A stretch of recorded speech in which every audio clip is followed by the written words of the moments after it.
intelligence and logistics with Modi regime. This Vinay Kwatra, the face of Russia-India terror nexus.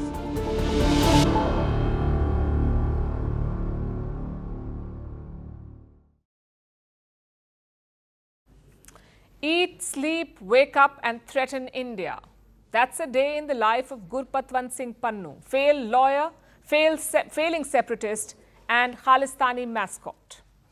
As you know, Pannun leads Sikhs for Justice. It's a Khalistani separatist group based in New York. They specialize in open threats. In the past, Pannun has threatened to blow up Indian planes. He has threatened Indian temples and now he's threatening India's ambassador to Washington D.C.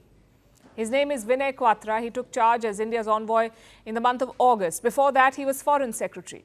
Now, Pannun says Ambassador Kwatra is on his radar, that he is the face of a terror nexus.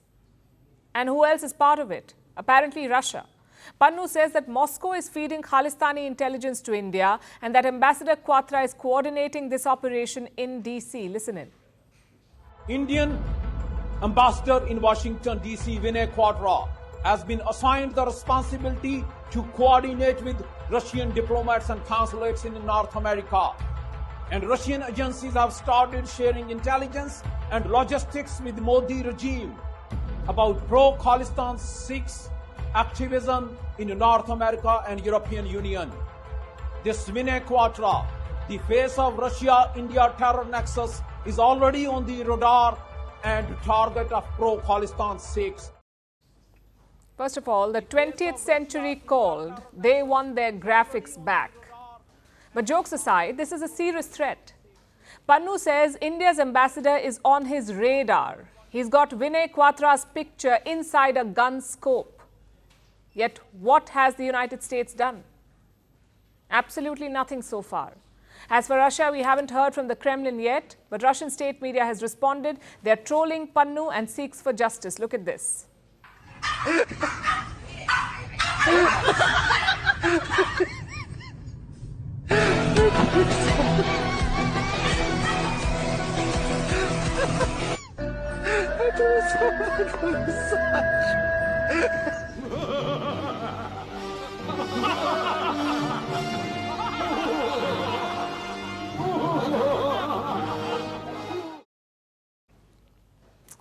It's not just threatening videos. Khalistanis are also targeting Russian diplomatic missions. Last week, they protested near Russian consulates, both in New York and in Toronto. Some of them chanted anti-India slogans there.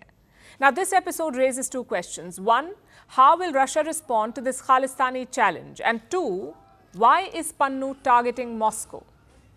Well, only the Kremlin can answer the first question as to how they will respond. There is online chatter about Moscow banning Sikhs for Justice, but nothing official yet.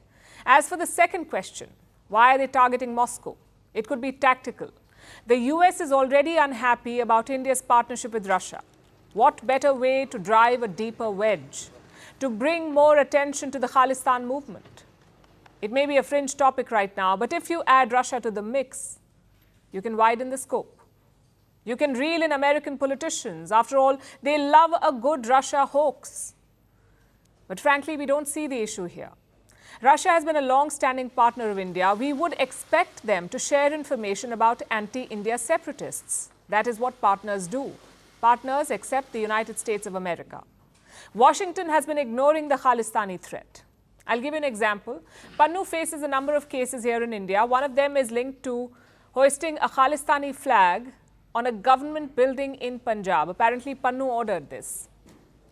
So Indian authorities began investigating him. They sought some details from the United States, like Pannun's bank account information and address and so on. Guess what the Americans said? They said no. And this is just one example. Gurpatwant Singh Pannun has called for attacks on Indian diplomatic missions. He has threatened to blow up Indian planes. He has threatened Indian diplomats in Canada. And now he's threatening India's ambassador in the United States. Pannun is doing all of this from New York, from American soil. Yet the US government does nothing about it.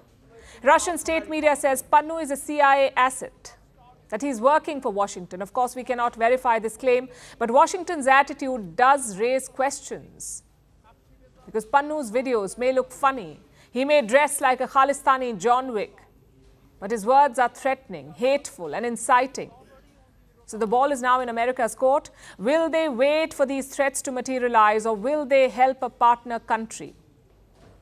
Joe Biden has disappointed so far. Let's see if Donald Trump is any better.